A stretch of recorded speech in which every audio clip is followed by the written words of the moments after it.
العالمين وأشهد أن لا إله إلا الله وحده لا شريك له وأشهد أن محمدا عبده ورسوله صلوات الله وسلامه عليه وعلى آله وعلى أصحابه ومن اهتدى بهديه واستنى بسنته إلى يوم الدين وبعد.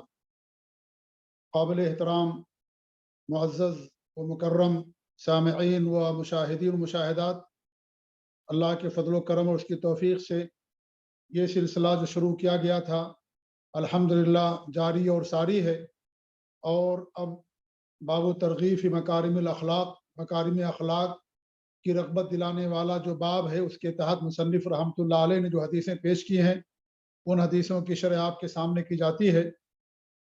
الحمدللہ یہ سلسلہ برقرار ہے اور انشاءاللہ برقرار رہے گا۔ ہم شیخ محترم کے بھی شکر گزار ہیں کہ شیخ انتہائی مصروفیت کے باوجود بھی اپنا وقت نکالتے ہیں اور اپنے علم سے ہم سب کو مستفید فرماتے ہیں۔ اعلان اور گزارش یہ ہے کہ آنے والے 3 ہفتوں میں ٹائمنگ میں تھوڑی سی تبدیلی کی گئی ہے۔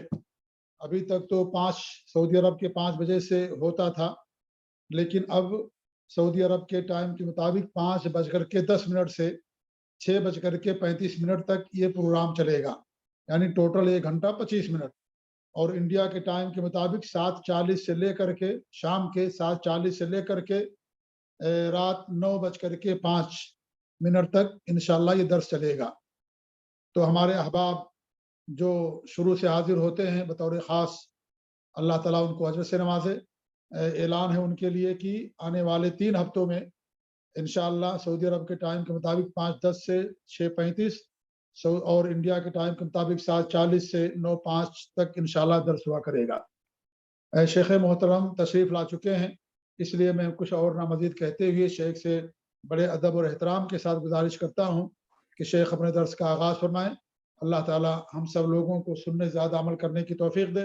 اللہ تعالی ہمیں مکارم اخلاق پر بلند فرمائے، اور اللہ رب العالمین ہمیں اپنے نبی کی سنت پر، توحید پر، منہج سلف پر قائم رکھے، آمین۔ وصلی اللہ علی نبینا محمد وعلی آلہ وصحبہ اجمعین۔ السلام علیکم ورحمۃ اللہ وبرکاتہ۔ ان الحمد للہ نحمده ونستعینه ونستغفره ونعوذ باللہ من شرور انفسنا ومن سیئات اعمالنا، من يهده الله فلا مضل له ومن يضلل فلا هادي له، واشهد ان لا اله الا الله وحده لا شريك له، واشهد ان محمدا عبده ورسوله، اما بعد، فان خير الحديث كتاب الله، وخير الهدي هدي محمد صلى الله عليه وعلى آله وسلم، وشر الأمور محدثاتها، وكل محدثة بدعة، وكل بدعة ضلالة، وكل ضلالة في النار۔ قال النبي صلى الله عليه وسلم: من يرد الله به خيرا يفقه في الدين۔ قابل احترام فضیلۃ الشیخ مختار احمد مدنی حفظہ اللہ، موقر اہل علم، میرے محترم دینی بھائیوں اور قابل احترام ماں اور بہنوں، بلوغ المرام جو حافظ ابن حجر العسقلانی رحمہ اللہ کی کتاب ہے، جو احادیث الاحکام پر مشتمل ہے، اس کتاب کا آخری حصہ جو یعنی کتاب الجامع ہے، جس میں اخلاق سے، آداب سے متعلق احادیث ہیں، اس کا مطالعہ ہم پچھلے کئی مہینوں سے کر رہے ہیں، اور اس کا 5واں حصہ جو اچھے اخلاق سے متعلق ہے، باب الترغیب فی مکارم الاخلاق، اچھے اخلاق، اعلیٰ اخلاق سے متعلق ترغیب کا بیان۔ تو اس میں جو حدیث ہم دیکھ رہے ہیں، پچھلے ہفتے ہم نے دیکھا ایک حدیث جس میں بہت ساری نیکیاں، جو آدمی باہر بیٹھتا ہے، لوگوں کے درمیان ہوتا ہے، خاص کر کے وہ بازار میں یا راستوں پر بیٹھنے کے اعتبار سے جو لوگوں کا بیٹھک ہوتی ہے، افضل یہ بتایا گیا ہے کہ لوگ ایسی جگہوں پر نہ بیٹھیں، اس لیے کہ اس کا ایک حق ہوتا ہے، راستوں کا ایک حق ہوتا ہے۔ برآمدوں میں، راستوں میں، لوگوں کی جگہوں پر، عام جگہوں پر بیٹھنے میں ایک طرف تو یہ کہ اس کا حق ہے جس کو انسان کو ادا کرنا چاہیے، دوسرے کہ اس میں بہت سارے مفاسد کے امکانات ہوتے ہیں کہ ایک انسان، اس کی نگاہ کی حفاظت نہیں ہو سکتی ہے، ہو سکتا ہے وہ مظلوم کی مدد نہ کرے، یا ہو سکتا ہے اس سے لوگوں کے حقوق رہ جائیں اور وہ باہر بیٹھنے کی وجہ سے ان حقوق کی ادائیگی میں قاصر رہے، ان حقوق کی ادائیگی سے قاصر رہے۔ لہٰذا اللہ کے نبی صلی اللہ علیہ وسلم نے ابتدائی طور پر صحابہ کو کہا کہ تم ایسی جگہوں پر بیٹھنے سے بچو، جس سے معلوم ہی ہوتا ہے کہ بہتر یہ ہے کہ ایک انسان ایسی جگہوں پر بلا وجہ نہ جائے، نہ بیٹھے جہاں پر یعنی اس سے غلطی اور کوتاہی کا امکان ہو۔ لیکن صحابہ نے آپ سے گزارش کی، چونکہ صحابہ اس کو سمجھ رہے تھے کہ یہ حکم ارشاد ہے، امر ارشاد ہے، یہ بطور وجوب نہیں ہے جیسا کہ بعض علماء نے کہا ہے۔ تو انہوں نے کہا اللہ کے رسول ہم کو تو بیٹھنا ہی پڑتا ہے، ہماری ضرورت ہے۔ اور بعض روایت کے مطابق صحابہ نے کہا اللہ کے رسول ہماری اس میں کوئی بری نیت نہیں ہوتی ہے، یا ہم کوئی غلط وجہ سے یہاں نہیں بیٹھتے ہیں، آپس میں بس بات چیت کرتے ہیں اور کوئی غلط کام ہم سے نہیں ہوتا ہے۔ تو آپ نے اجازت دی اور کہا کہ ٹھیک ہے، جب بیٹھو تو پھر یہ کام تم کو کرنے پڑیں گے، جیسا کہ ہم نے پچھلے درس میں وہ ساری چیزیں دیکھی۔ اس سے یہ بھی معلوم ہوتا ہے کہ اللہ کے نبی صلی اللہ علیہ وسلم نے اصلاً ان کو منع کیا، لیکن پھر جب انہوں نے اپنی مجبوری کا اظہار کیا تو آپ نے ان کو اس کی اجازت دی اور پھر راستے کے حقوق آپ نے بیان کیے۔ اس سے یہ بھی معلوم ہوتا ہے کہ لوگوں کے مراتب ہوتے ہیں، اور مراتب کے اعتبار سے ان کو ایک حکم دیا جاتا ہے، لیکن پھر عذر کی وجہ سے یا کسی مصلحت کی وجہ سے وہ حکم بدل بھی سکتا ہے۔ تو اللہ کے نبی صلی اللہ علیہ وسلم نے ابتدائی طور پر تو روکا، لیکن بعد میں آپ نے جب دیکھا کہ صحابہ کی اپنی مجبوری ہے، ضرورت ہے، تو آپ نے ان کے لیے اجازت بھی دی۔ اس سے یہ بھی معلوم ہوتا ہے کہ بعض اوقات عالم ایک بات کہتا ہے اور لوگوں کے مسائل ہوتے ہیں، لہٰذا وہ عالم سے مراجعت کر سکتے ہیں، نہیں آپ نے ایسا کہا لیکن ایسا اسلام ہمارا مسئلہ ایسا ہے، تو پھر عالم اس بات پر غور کر کے ان کی مناسبت سے شریعت کے احکام ان کے سامنے رکھ سکتا ہے۔ اسے یہ بھی معلوم ہوتا ہے کہ لوگوں کے حالات الگ ہونے کی وجہ سے احکام بدلتے ہیں، یہ نہیں کہ آدمی خود بدلے گا، شریعت میں اس کے لیے گنجائش ہے۔ اسلام ایک بہت ہی وسیع دین ہے، امیر غریب، صحت مند بیمار، مرد عورت، بڑے چھوٹے بچے، تو اس اعتبار سے ہر ایک کے لیے احکام میں لچک ہے، اور یہ انسان کی پیدا کی ہوئی نہیں ہے بلکہ اللہ رب العالمین ہی نے اس میں گنجائش رکھی ہے۔ لہٰذا ہر ایک کے لیے بعض مسائل میں ایک ہی حکم ہوتا ہے، لیکن حالات کے بدلنے کی وجہ سے بعض احکام ایسے بھی ہیں جن میں گنجائش پیدا ہوتی ہے، آسانی کا پہلو اس میں ہوتا ہے۔ تو یہاں پر اس حدیث سے بھی یہ بات معلوم ہوتی ہے کہ صحابہ نے جب اپنی مجبوری کا اظہار کیا تو اللہ کے نبی صلی اللہ علیہ وسلم نے ان لوگوں سے کہا کہ ٹھیک ہے، اگر تم نہیں مانتے یا تمہارے لیے بیٹھنا ضروری ہے تو پھر ایسا کرو۔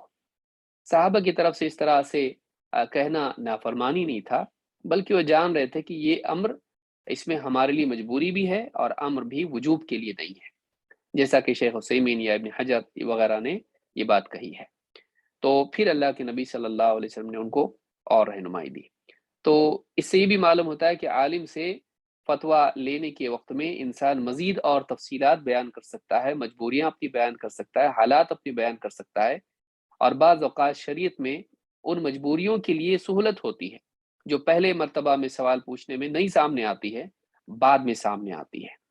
تو بعض لوگ یہ کہتے ہیں کہ دیکھیے سب کے لیے ایک ہی دین ہے، دین سب کے لیے ایک ہے، شریعت سب کے لیے ایک ہے، لیکن اس دین میں، اس شریعت میں لوگوں کے حالات کی تبدیلی کے اعتبار سے بھی بعض گنجائش ہوتی ہے، بعض آسانیاں ہوتی ہیں، یہ اہل علم جانتے ہیں۔ بعض اوقات لوگ شکایت بھی کرتے ہیں، ان کو الگ فتویٰ دیا، ہم کو الگ دیا، تو ظاہر بات ہے کہ شریعت تو ایک ہے، حکام ایک ہی ہیں، لیکن ان احکام میں لوگوں کے حالات کے بدلاؤ کی وجہ سے بعض اوقات تبدیلیاں ہوتی ہیں جو قرآن و سنت ہی سے ماخوذ ہوتی ہیں۔ تو یہ نہیں ہوتا کہ عالم لوگوں کے چہرے دیکھ کر جواب دیتا ہے، ان کو فتویٰ دیتا ہے، بلکہ لوگوں کے حالات کے اعتبار سے شریعت میں جو گنجائش ہوتی ہے ان کے لیے وہ آسانیاں بھی موجود ہوتی ہیں۔ تو اس حدیث سے بھی یہ بات مزید معلوم ہوتی ہے کہ صحابہ نے مزید پوچھا آپ سے تو پھر آپ نے وہ آسانی دی، ورنہ اصلاً حکم یہ تھا کہ مت بیٹھو، لیکن پھر آپ نے اجازت دی اس کی۔ تو یہ ساری چیزیں پچھلی حدیث سے ہم نے سیکھی، میں بہت ہی اختصار سے اس کو بیان کر رہا ہوں، ورنہ متون علماء کے اس تعلق سے موجود تھے۔ لیکن یہ باتیں اس سے ہم کو ملتی ہیں، کیونکہ آج ہمارے سامنے ایک بہت ہی وسیع عنوان ہے اور ایک بڑی حدیث ہے جس میں بہت ساری باتیں سامنے آئیں گی انشاءاللہ، تو اس لیے میں نے اختصاراً یہ باتیں بیان کی ہیں۔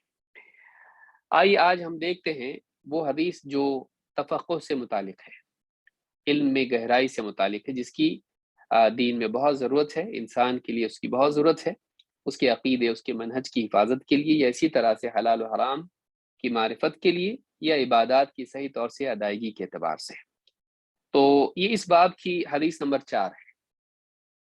حدیث کے الفاظ ہیں: وعن معاویہ رضی اللہ عنہ قال قال رسول اللہ صلی اللہ علیہ وسلم من یرد اللہ بہ خیرا یفقہ فی الدین، متفق علیہ۔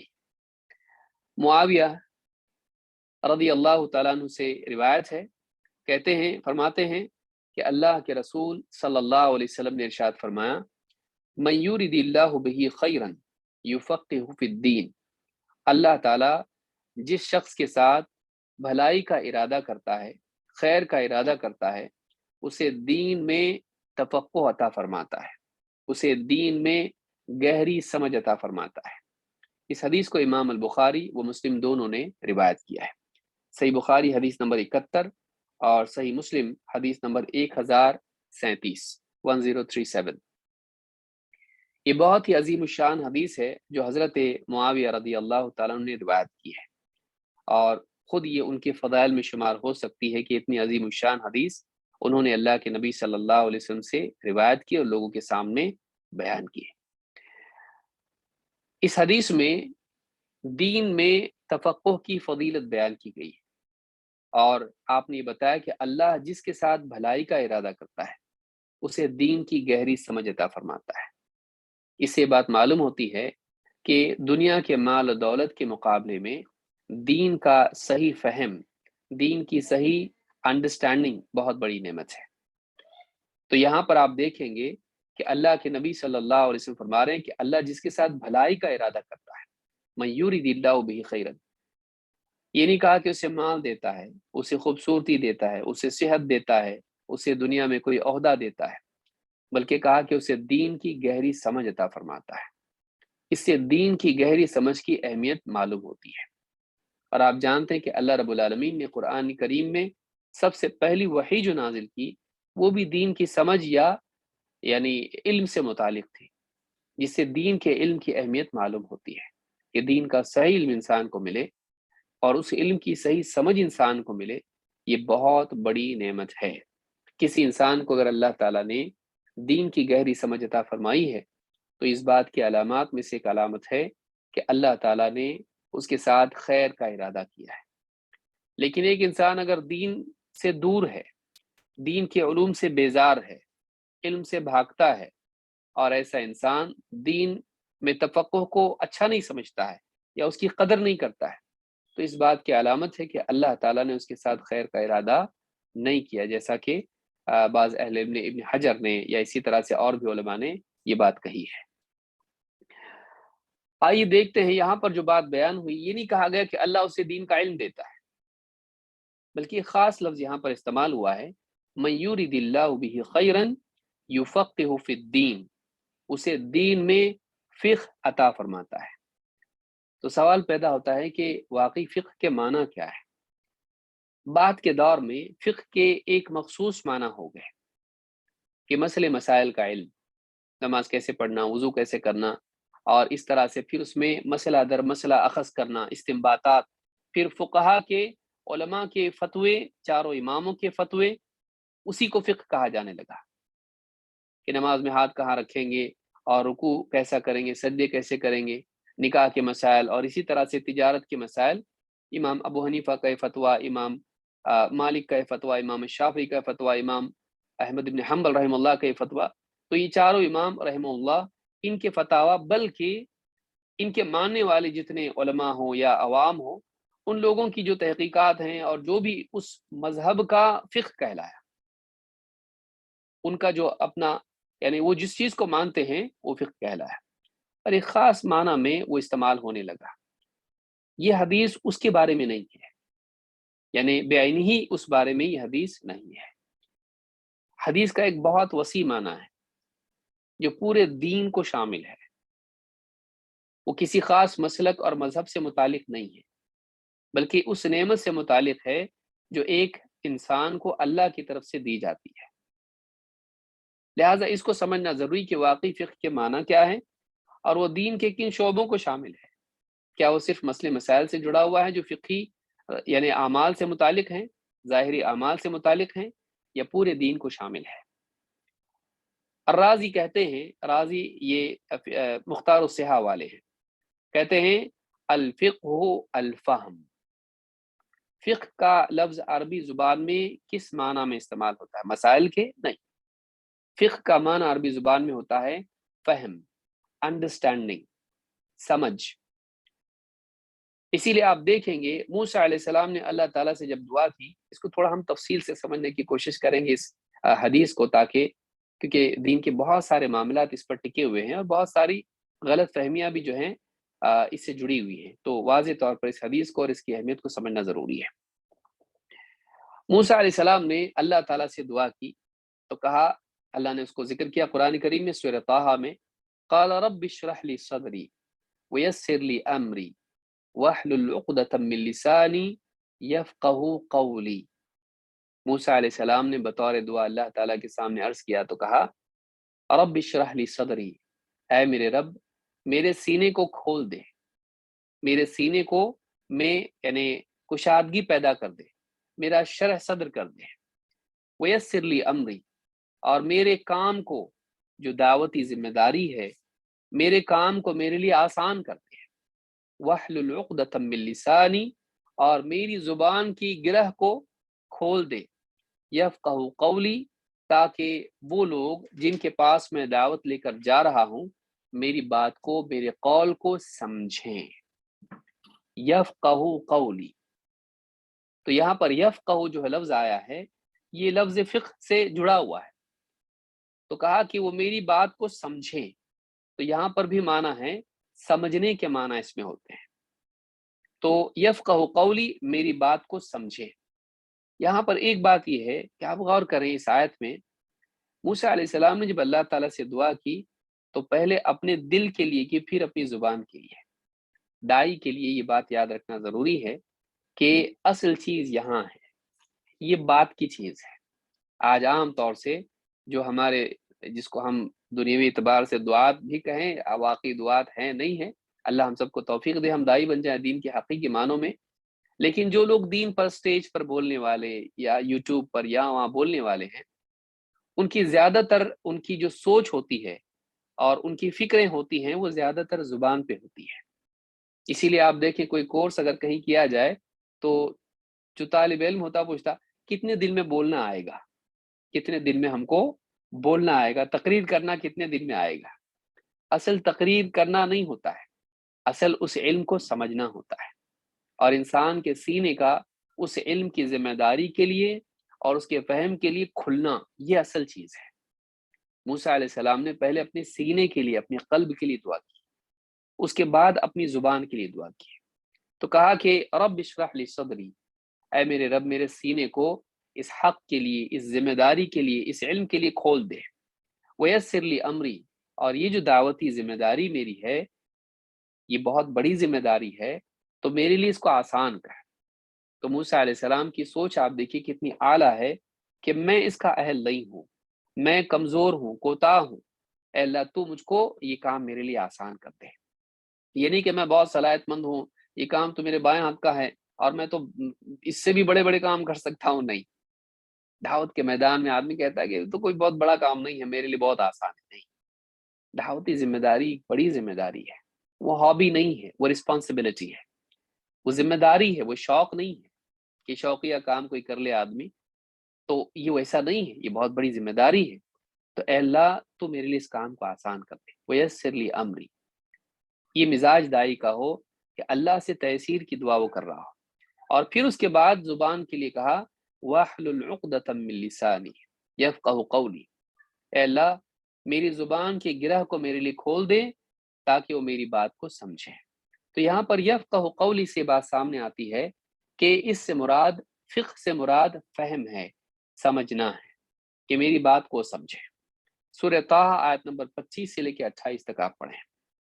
ایک اور جگہ پر بھی اللہ تعالیٰ نے اس لفظ کو استعمال کیا ہے، فرمایا وَإِن مِّن شَيْءٍ إِلَّا يُسَبِّحُ بِحَمْدِهِ وَلَٰكِن لَّا تَفْقَهُونَ تَسْبِيحَهُمْ، سورہ الاسراء، سورہ بنی اسرائیل آیت نمبر 44۔ اللہ تعالیٰ فرماتا ہے کہ تمام چیزیں، ہر ایک چیز، وَإِن مِّن شَيْءٍ إِلَّا يُسَبِّحُ بِحَمْدِهِ، کائنات میں جو بھی چیز ہے، ہر چیز اللہ تعالیٰ کی پاکی بیان کرتی ہے اس کی حمد کے ساتھ، اللہ کی پاکی بیان کرتی ہے اللہ کی حمد کے ساتھ۔ یہ دونوں چیزیں ہیں کہ اللہ تمام عیوب سے پاک ہے اور اللہ تمام خوبیوں والا ہے۔ ایک میں منفی پہلو کا انکار ہے اور ایک میں خیر کا اور اللہ کے خوبیوں کا اقرار ہے۔ عیوب کا انکار، خوبیوں کا اقرار، دونوں کو ملانے سے کامل درجے میں ثنا ہوتی ہے۔ تو جتنی بھی مخلوقات ہیں، ہر مخلوق اللہ تعالیٰ کی پاکی بیان کرتی ہے اس کی تعریف کے ساتھ۔ وَلَٰكِن لَّا تَفْقَهُونَ تَسْبِيحَهُمْ، لیکن تم، اللہ نے بندوں سے خطاب کرتے ہوئے انسانوں سے کہا وَلَٰكِن لَّا تَفْقَهُونَ تَسْبِيحَهُمْ، لیکن تم ان کی تسبیح کو سمجھتے نہیں ہو۔ تو یہاں پر تفقہون سمجھنے کے لیے آیا ہے کہ تم سمجھتے نہیں ہو۔ تو معلوم ہی ہوا کہ فقہ کے معنی سمجھنے کے ہیں۔ تو جس کے ساتھ اللہ تعالیٰ بھلائی کا ارادہ کرتا ہے اسے دین کی سمجھ عطا فرماتا ہے، اس کو باتیں سمجھ میں آنے لگتی ہیں، قرآن کی باتیں، حدیث کی باتیں، جیسا کہ آگے بھی ہم علماء کے اقوال میں دیکھیں گے۔ عربی زبان میں آپ جانتے ہیں، بہت سے لوگ جانتے ہوں گے، بعض لوگوں کو نہیں بھی معلوم ہوگا، کہ جیسے انگلش کی ڈکشنری ہوتی ہے اس میں پریزنٹ ٹینس میں سمپل پریزنٹ ٹینس ہوتا ہے، کم، گو، اس طرح کے الفاظ اس میں ہوتے ہیں۔ تو وہ سمپل پریزنٹ ٹینس میں ہوتا ہے، یعنی حال کے اعتبار سے لفظ استعمال ہوتا ہے۔ عربی زبان کی ڈکشنری میں ماضی کے طور پر استعمال ہوتا ہے، آیا، گیا، اس طرح کے الفاظ ہوتے ہیں، ذہب، جاء، اس طرح سے، اتى، اس طرح کے الفاظ ہوتے ہیں۔ تو پاسٹ ٹینس اس میں بنیادی لفظ ہوتا ہے۔ عربی زبان میں فقہ کا لفظ 3 طرح سے آیا ہے، فقہ، فقیہ اور فقہ، تینوں اعتبار سے یہ استعمال ہوتا ہے، لیکن ان کے معنی الگ الگ ہوتے ہیں، قریب قریب ایک ہی ہوتے ہیں لیکن تھوڑا فرق اس میں ہوتا ہے۔ ابن حجر رحمہ اللہ فرماتے ہیں یقال فقہ بالضم اذا صار الفقہ له سجیۃ، کہتے ہیں ایک تو اس طور پر آتا ہے فقہ، قاف کے ضمہ کے ساتھ میں، اذا صار الفقہ له سجیہ، جب فقہ یعنی دین کی سمجھ انسان کی مزاج کا حصہ بن جائے، کہ ایک انسان آسانی سے باتوں کو سمجھ لیتا ہے تو اس کے لیے فقہ کا لفظ استعمال ہوتا ہے۔ وَفَقَهَ بِالْفَتْحِ اذا سبق غیرہ الى الفہم، اور کہتے ہیں کہ یہ فقہ کا لفظ اس طرح سے آتا ہے کہ جب فہم میں وہ دوسرے پر سبقت لے جائے، اذا سبق غیرہ الى الفہم، کہ جب آدمی دوسروں کے مقابلے میں زیادہ پہلے جلدی سمجھ لے کسی بات کو، سبقت لے جائے، تو فقہ قاف کے زبر کے ساتھ، فتحہ کے ساتھ استعمال ہوتا ہے۔ اور تیسرا لفظ کہتے ہیں وہ فقیہ بالکسری اذا فہم، اور فقیہ قاف کے کسرہ کے ساتھ، زیر کے ساتھ لفظ آتا ہے، کہتے ہیں بس سمجھنے کے لیے آتا ہے۔ تو فقیہ یفقہ اس طرح سے استعمال ہوتا ہے، تو اس طرح سے مطلب ہوتا ہے سمجھنا۔ لیکن جب فقوہا کا لفظ استعمال ہوتا ہے تو کہتے ہیں کہ ایک انسان کے مزاج میں گہری سمجھ آ جائے اور وہ فقیہ ہو، گہری سمجھ والا بن جائے، تو اس کے لیے فقوہا آتا ہے، جیسا کہ آگے بھی حدیث میں آئے گا انشاءاللہ۔ فتح الباری میں جلد نمبر 164 پر، صفحہ نمبر 164 پر انہوں نے بات کہی ہے۔ کفوی کہتے ہیں اپنی کتاب الکلیات میں، الفقہ هو العلم بغرض المخاطب من خطابہ، بہت پیاری تعبیر ہے۔ کہتے ہیں کہ فقہ کہتے کس کو ہیں؟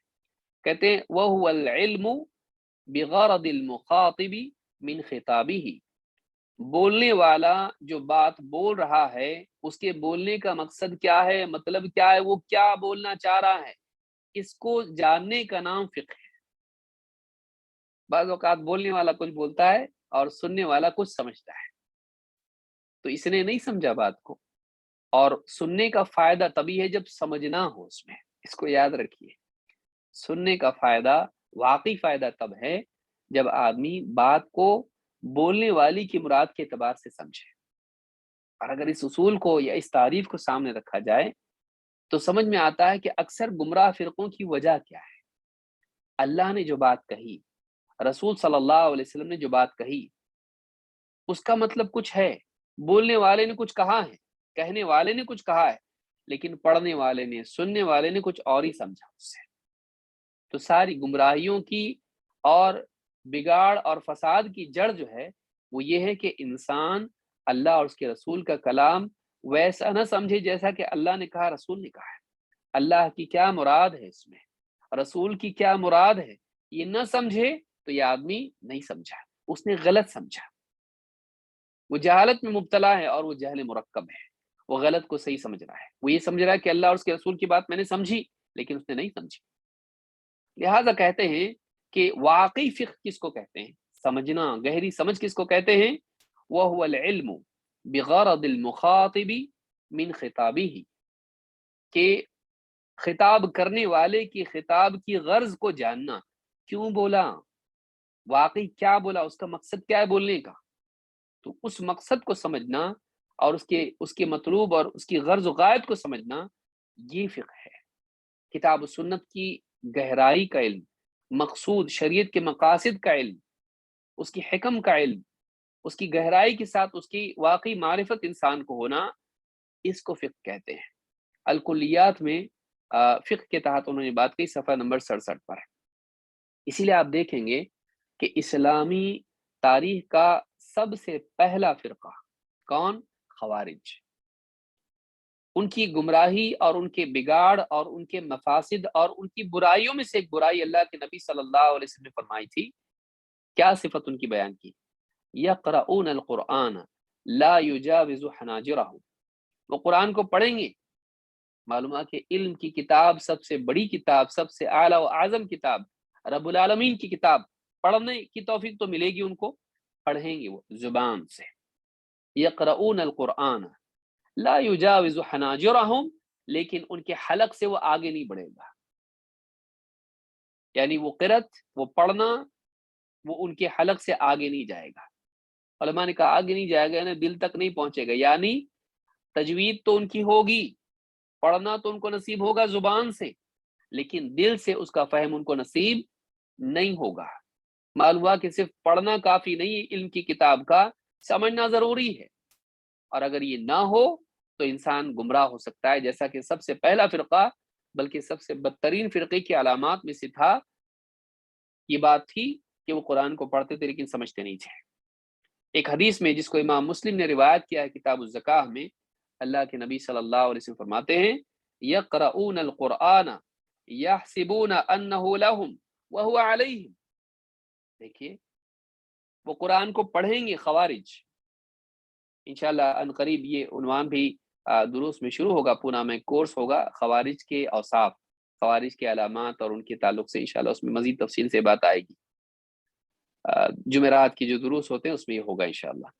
تو فرمایا کہ یقرؤون القرآن یحسبون انہ لہم، وہ قرآن پڑھیں گے، یہ سمجھ رہے ہوں گے کہ جو وہ سمجھے ہیں وہ ان کے حق میں ہیں، وہو علیہم، لیکن جو انہوں نے پڑھا ہوگا قرآن ان کے خلاف ہوگا، وہ یہ سمجھیں گے کہ قرآن ان کے فیور میں ہے لیکن قرآن ان کے اگینسٹ ہوگا۔ دیکھیے کتنی بڑی جہالت ہے، وہ سمجھ رہے ہوں گے کہ سمجھے لیکن نہیں سمجھے۔ امام مسلم نے اس کو روایت کیا، حدیث نمبر 1066۔ ایک اور روایت جو امام احمد، ابو داؤد اور حاکم نے روایت کی ہے، اس کے الفاظ ہیں یدعون الی کتاب اللہ ولیسوا منہ فی شیء، وہ اللہ کی کتاب کی طرف لوگوں کو بلائیں گے، دعوت دیں گے، قرآن کی دعوت دیں گے، لیکن قرآن سے ان کا کوئی تعلق نہیں ہوگا، ان کی دعوت کا قرآن سے کوئی جوڑ نہیں ہوگا۔ سنن ابی داؤد حدیث نمبر 4765 اور حدیث صحیح ہے۔ تو معلوم یہ ہوا کہ ایک انسان واقعی غرض و غایت جانے بولنے والے کہ اس کے بولنے کا مطلب کیا ہے، اس کو فقہ کہتے ہیں۔ اس اعتبار سے دیکھا جائے تو اللہ اور اس کے رسول صلی اللہ علیہ وسلم کی بات ہی تو اصل دین ہے، قل اطیعوا اللہ والرسول، اصل دین تو یہی ہے، اصل یہی ہے علم کی اس کو صحیح طور پر سمجھنا کہ اللہ نے جو بات کہی اس کا واقعی مطلب کیا ہے، رسول اکرم صلی اللہ علیہ وسلم نے جو بات کہی ہے واقعی اس کا مطلب کیا ہے، اس کی مراد کیا ہے، اس سے مطلوب مقصود کیا ہے، اس چیز کے جاننے کا نام فقہ ہے۔ نہ کہ فلاں مفتی صاحب نے کیا کہا، فلاں امام صاحب نے کیا کہا، ان کے فتاوی کو جمع کر لینے کا نام فقہ نہیں ہے۔ وہ ایک حصہ اس کا ہو سکتا ہے، لیکن واقعی فقہ جس کو کہا جائے گا دین میں، وہ اللہ اور اس کے رسول صلی اللہ علیہ وسلم کی بات کو سمجھنا کہ واقعی اس سے کیا مراد ہے، کیا مطلوب ہے، اس کی حکمت کیا ہے، اس کا نام فقہ ہے۔ علامہ سنانی رحمہ اللہ فرماتے ہیں والفقہ فی الدین تعلم قواعد الاسلام ومعرفت الحلال والحرام۔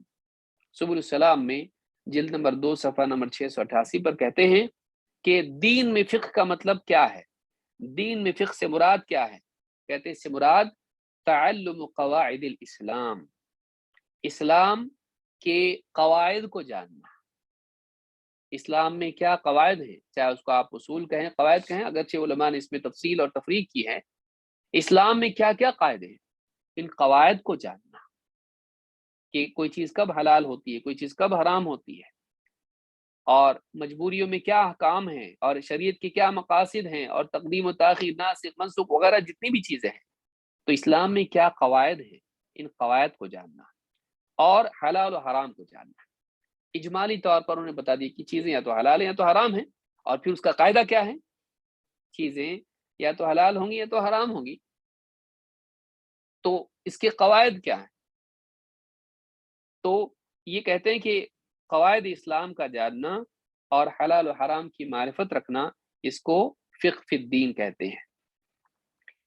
مزید آگے بڑھ کے کہتے ہیں کہ وفی الحدیث دلیل ظاہر علی شرف الفقہ فی الدین والمتفقہین فیہ علی سائر العلوم والعلماء، کہتے ہیں اس حدیث میں ظاہر دلیل ہے، واضح دلیل ہے دین میں فقہ کے شرف کی، کہ دین میں تفقہ حاصل کرنا کتنا شریف علم ہے، اور اسی طرح سے والمتفقہین فی، اور ان لوگوں کی بھی فضیلت اس حدیث میں ہے جو دین کا گہرائی کے ساتھ علم حاصل کرتے ہیں، تفقہ حاصل کرتے ہیں، علی سائر العلوم والعلماء، بقیہ سارے علوم کے مقابلے میں، اور بقیہ سارے علماء کے مقابلے میں۔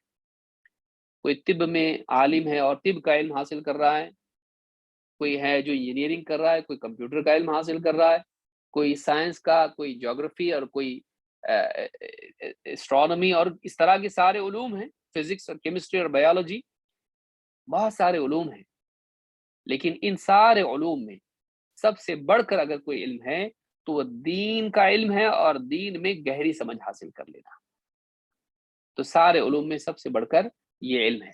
اور کہتے ہیں کہ والمراد به معرفت الکتاب والسنہ، فقہا کی فتاوی کا نام علم نہیں ہے، فقہ نہیں ہے، کہتے ہیں کہ فقہ کیا ہے، کہتے ہیں کتاب و سنت کی معرفت کا نام فقہ ہے۔ کتاب سے مراد قرآن، سنت سے مراد رسول اکرم صلی اللہ علیہ وسلم کی سنت، کتاب و سنت کی معرفت کا نام فقہ فی الدین ہے۔ لہٰذا اگر ہم چاہتے ہیں کہ اس حدیث کی مصداق بنے کہ اللہ جس کے ساتھ بھلائی کا ارادہ کرتا ہے اسے دین کی گہری سمجھ دیتا ہے، ہمارے لیے ضروری ہے کہ ہم کتاب و سنت کی طرف رجوع کریں اور کتاب و سنت کا گہرا علم حاصل کریں۔ شیخ محمد ابن صالح ابن عثیمین رحمہ اللہ فرماتے ہیں، اب دیکھیں کہ کیا فقہ میں صرف ظاہری اعمال آتے ہیں، وضو، نماز، روزہ، اور اسی طرح سے حلال و حرام اور حج اور تجارت وغیرہ، میراث، یہ احکام آتے ہیں؟ کیا اس میں عقائد نہیں آتے ہیں؟ کیا عقائد الگ ہیں اور فقہ الگ ہیں؟ بعد کے دور میں تو ایسے ہی ہو گیا، علم ظاہر، علم باطن اور عقیدہ، اور اس طرح سے فقہ کو الگ کر دیا گیا، فقہ کو الگ کر دیا گیا، اگرچہ یہ یعنی تعلیمی اعتبار سے کوئی بگاڑ کی چیز نہیں، لیکن مستقل اسی کو فقہ کے ساتھ خاص کر دینا یہ بری بات ہے۔ آپ دیکھیں شیخ ابن عثیمین رحمہ اللہ فرماتے ہیں وہذا، یعنی فقہ سے مراد کیا ہے، کہتے وہذا یشمل احکام الدین العقدیہ والفرعیہ، کہتے ہیں فقہ شامل ہے، انکلوڈ کرتا ہے فقہ میں شامل ہو جاتا ہے کیا؟ سارے دین کے احکام، چاہے وہ عقیدے کے ہوں یا فروعات کے ہوں، چاہے وہ عقیدے کے ہوں یا عقیدے سے نکلنے والی جتنے اعمال ہیں، ایمان کی شاخیں جتنے بھی اعمال ہیں جو ایمان ہی کا حصہ ہیں، تو چاہے وہ ہو نماز روزہ ذکر تلاوت اور اسی طرح سے وضو اور غسل، چاہے وہ حلال و حرام اور تجارت اور سب چیزیں، چاہے وہ اعمال ہوں جو ظاہری اعمال ہیں یا عقیدہ ہو، عقیدہ بھی دین میں شامل ہے۔ التی ہی القول والعمل، جو کہ قول و عمل سب ہے، قول و عمل سب ہے۔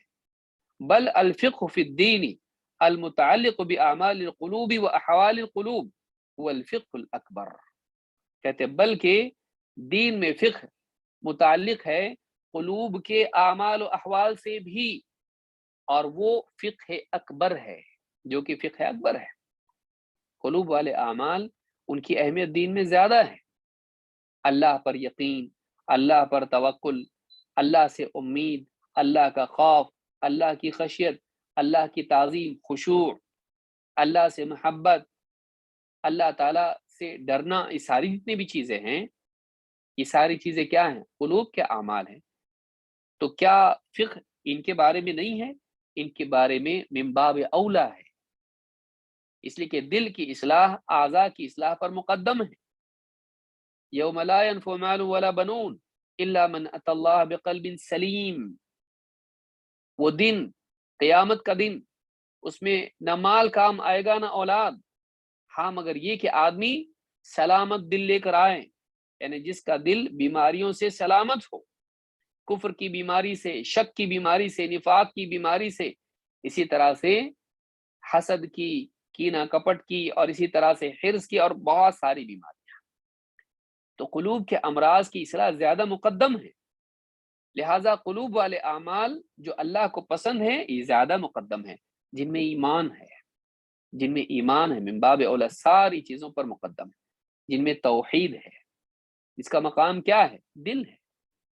تو یہاں پر آپ دیکھیں گے کہ وہ سارا دین اس میں آ جاتا ہے، عقائد ہیں اور عبادات ہیں، سب آتا ہے اس میں، قلوب والے اعمال، اسی طرح سے زبان کے اعمال اور جسم کے اعمال سب آ جاتے ہیں، حتیٰ کہ تزکیہ نفس بھی اس میں آ جاتا ہے، فقہ میں وہ بھی آتا ہے کہ کیسے ایک انسان اپنے دل کی اصلاح کیسے کرے، اپنے دل کو سدھارے کیسے، یہ تو فرض ہے، یہ انسان کی فلاح اس پر مبنی ہے۔ قد افلح من زکاہا، اپنے نفس کی اصلاح، اپنے نفس کا تزکیہ، کامیاب ہو گیا وہ جس نے اپنے نفس کو پاک کیا گندگیوں سے، آلودگی سے، نجاست سے۔ وہ نجاست کون سی ہے؟ شبہات کی اور شہوات کی، شبہات کی اور شہوات کی۔ شبہات دین میں ڈاؤٹس، چاہے وہ ڈاؤٹس کفر و شرک کے باب کے ہوں یا بدعات والے باب کے ہوں، شبہات سے اپنے قلب کو پاک کرنا، یقین پر اس کو، علم کی بنیاد پر اس کو ٹھوس جمانا۔ اور دوسرا شہوات کی بیماریاں، شہوات مال کی حرص، اور اسی طرح سے عورت کی چاہت، شرمگاہ کے مسائل، یہ ساری چیزیں جو ہیں، عہدہ، عزت، شہرت اور ریاکاری اور اس طرح کی جتنی بھی بیماریاں ہیں، یہ شہوتیں ہیں، لذتیں، زبان کی لذت، شرمگاہ کی لذت، یہ لذتوں کی چاہت ہے جو آدمی کو حدوں سے باہر لے جاتی ہے، حرام میں واقع کرتی ہے۔ تو ان کا بھی علاج ضروری ہے۔ اب اگر آدمی کو یہ علاج معلوم نہ ہو تو کیا وہ دین کا گہرا علم اس کے پاس ہے؟ نہیں، اس کو پوری چیزیں، ہاتھ کیسے صاف کیا جائے، پاؤں کیسے صاف کیا جائے، وضو میں کیسے اپنے جسم کو پاک کیا جائے معلوم ہے، لیکن دل کو کیسے گندگی سے پاک کیا جائے نہیں معلوم، تو اس کو کیا معلوم؟ تو کیا فقہ میں صرف وضو آتا ہے، جسم کا پاک کرنا آتا ہے، غسل آتا ہے، اور دل کو پاک کرنا نہیں آتا ہے؟ دل کو پاک کرنا من باب اولا آتا ہے۔ لہٰذا ہمارا ماننا یہ ہے کہ دین کے تینوں شعبے، میری بات کو یاد رکھیں، دین کے جو تینوں شعبے جو حدیث جبریل میں ہمارے سامنے آتے، جیسا کہ آگے بھی آئے گا، عقیدہ، اور اسی طرح سے فقہ یا یعنی احکام، ظاہری احکام، یا اس کو آپ کہیں یعنی عقیدے کے ساتھ بدن سے ظاہر ہونے والے اعمال، اور تیسرا انسان کے لیے تزکیہ نفس، عقیدہ اور اسی طرح سے احکام اور اسی طرح سے تزکیہ نفس، تینوں میں ہمارے لیے کتاب و سنت کا گہرا علم حاصل کرنا ضروری ہے۔ اور یہ رسول اکرم صلی اللہ علیہ وسلم سے ملے گا، یہ کتاب و سنت سے ملے گا۔ یہ نہیں کہ ہم عقیدے میں ایک امام کے پیرو بن جائیں، فقہ میں دوسرے امام کے پیچھے چلیں، اور تزکیہ نفس میں تیسرے پیر صاحب کو پکڑیں۔ دیکھیے آج امت میں یہی حال ہے نا۔ عقیدے میں کون ہے بھئی آپ؟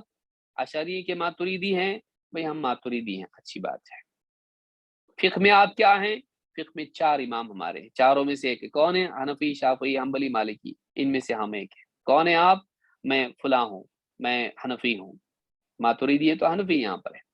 تیسرا، آپ تزکیہ نفس کے اعتبار سے آپ کیا، آپ بنیاد آپ کے پاس کیا ہے؟ آپ کس کے پیچھے چلتے ہیں؟ ہمارے پاس 4 چیزیں ہیں، لوگ کہتے ہیں چشتی، قادری، نقش بندی، سہروردی، 4 ہیں، تو ان میں سے کوئی ایک سلسلہ آپ کو پکڑنا پڑے گا نفس کی اصلاح کے لیے۔ کس نے بتایا؟ کس نے بتایا کہ یہ لازم ہے اس طرح سے؟ کس نے بتایا کہ یہ چیز ہے؟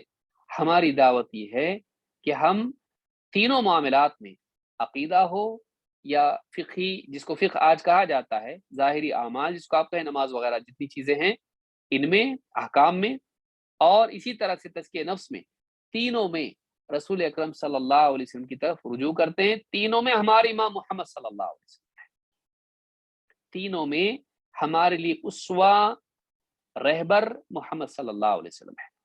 آپ سے جو ہم کو ملے گا اسی بنیاد پر ہم کسی کی بات کو مانیں گے، ورنہ نہیں۔ یہ نہیں کہیں گے کہ بھئی پہلے زمانے میں بات اور تھی، اب چونکہ زمانہ بگڑ گیا ہے، لوگوں میں بگاڑ بہت آ گیا ہے، لہٰذا کتاب و سنت اب کافی نہیں رہا، اب ہم کو پیر صاحب کی باتیں اور صوفیاء کی باتیں بھی ماننی پڑیں گی۔ انہوں نے جو حق ہو نیا نیا پیش کر کے دیا ہے، ہم کو اس کو بھی لینا پڑے گا۔ نہیں، یہ گمراہی والا فقہ ہے۔ اگر یہ کوئی آدمی مانتا ہے کہ اس دور کے لیے کتاب و سنت کی رہنمائی قلب کی اصلاح کے لیے کافی نہیں، اس میں اضافوں کی ضرورت ہے، تو یہ آدمی اپنے ایمان کی خبر لے۔ فقہ تو بہت دور کی بات ہے، وہ اپنے ایمان کا محاسبہ کرے کہ ایمان بھی صحیح ہے کہ نہیں اس کا، کیونکہ رسول اکرم صلی اللہ علیہ وسلم فرما رہے ہیں کہ میں اپنے بعد 2 چیزیں چھوڑے جا رہا ہوں، ترکت فیکم شیئین لن تضلوا بعدہما، ان 2 کے بعد تم کبھی گمراہ نہیں ہوں گے، نہ عقیدے میں، نہ فقہ میں، نہ تزکیہ نفس میں۔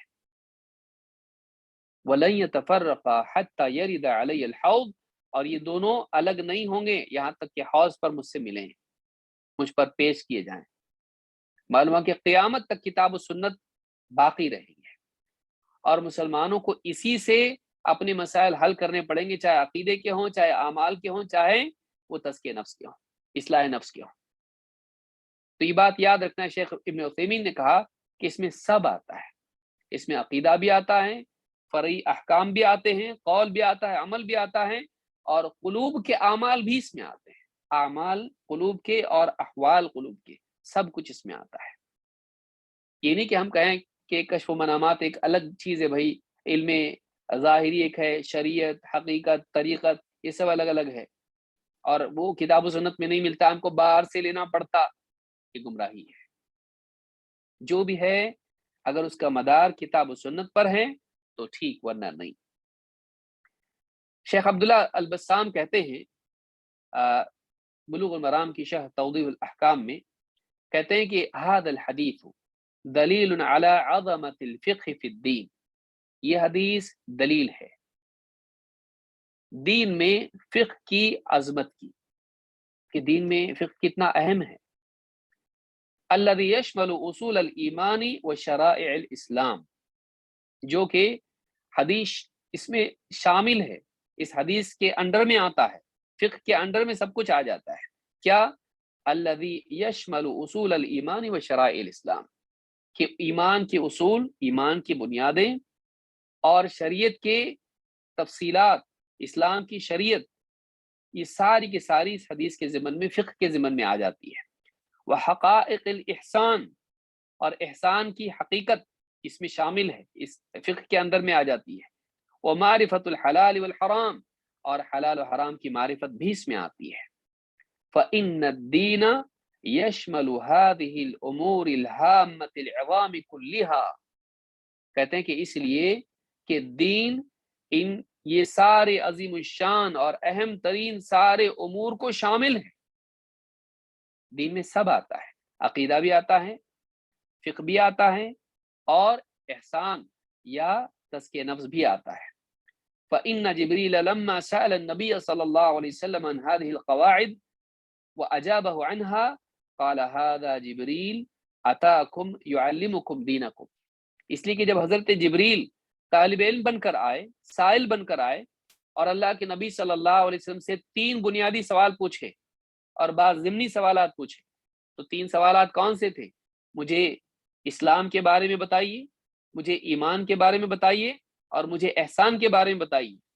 اسلام ظاہری اعمال، شہادتین زبان سے، نماز، روزہ، حج اور زکوٰۃ۔ ایمان، اللہ پر ایمان، فرشتوں پر ایمان اور کتابوں پر ایمان، رسولوں پر ایمان، آخرت کے دن پر ایمان اور تقدیر کی بھلائی برائی پر ایمان۔ ایمان آدمی کا عقیدہ۔ اور تیسرے، عبادت کیسے کرے۔ احسان کس کو کہتے ہیں؟ اچھے سے اللہ کی عبادت کرنا، کہ اس کو اللہ تعالیٰ کا حضور حاصل ہو جائے، اس کو اللہ تعالیٰ کا، گویا کہ وہ اللہ کو دیکھ رہا ہے، اللہ کا قرب اس کو نصیب ہو، احسان کی کیفیت اس کو نصیب ہو۔ یہ تینوں چیزیں ہیں۔ پہلے میں ظاہری احکام جس کو ہمارے یہاں فقہ کہا جاتا ہے، یا دوسرے میں عقیدہ جس کو کہتے ہیں، اور تیسرے میں احسان جس کو تزکیہ نفس کہا جاتا ہے۔ تو ایمان، اسلام اور احسان، یہ تینوں چیزوں کے بارے میں آپ نے کیا فرمایا؟ یہ جبریل تھے جو تمہیں تمہارا دین سکھانے کے لیے آئے۔ معلوم ہے کہ دین میں یہ تینوں چیزیں داخل ہیں، عقیدہ، احکام اور تزکیہ نفس، تینوں چیزیں دین میں آتی ہیں۔ اور حدیث بتا رہی ہے کہ اللہ تعالیٰ جس کے ساتھ بھلائی کا ارادہ کرتا ہے اسے دین کی گہری سمجھ دیتا ہے۔ تو دین میں عقیدہ بھی آ جاتا ہے، صرف نماز، روزہ اور وضو اور غسل نہیں آتا ہے، دین میں عقیدہ بھی آتا ہے۔ لہٰذا صحیح عقیدے کی صحیح سمجھ اس کو اللہ تعالیٰ دیتا ہے۔ آپ دیکھیں جتنے فرقے گمراہ ہوئے، عقیدے میں ان کو صحیح سمجھ کی توفیق نہیں نصیب ہوئی۔ قدریہ ہیں، تقدیر کا انکار کر دیا، مرجیہ ہیں، مرجیہ نے ایمان کا اپنا ایک، اس میں بھی الگ الگ ہیں، انہوں نے ایمان کے بارے میں اپنی تفصیلات بیان کی، اعمال کو ایمان میں سے خارج ہی کر دیا، بعد نے صرف تصدیق کو ایمان کہا، بعد نے کچھ اور کہا۔ معتزلہ ہیں، اللہ کے دیدار کا انکار کر دیا۔ اسی طرح سے اور دوسرے فرقے ہیں، آپ دیکھیے انہوں نے عقیدے کے باب میں غلطیاں کی۔ ان کا عقیدہ غلط کیوں ہوا؟ اس لیے کہ دین کی صحیح سمجھ ان کو نہیں ملی۔ معلوم ہے کہ فقہ کا جو لفظ ہے یہ شامل ہے، اس میں عقیدہ من باب اولا آنا چاہیے، اور پھر اس کے بعد ظاہری اعمال جو کہ ثانوی، جس میں اختلاف اتنا شدید معاملہ اس میں نہیں ہوتا ہے۔ عقیدے کا معاملہ زیادہ گڑبڑ ہوتا ہے، زیادہ بھیانک اور خطرناک ہوتا ہے۔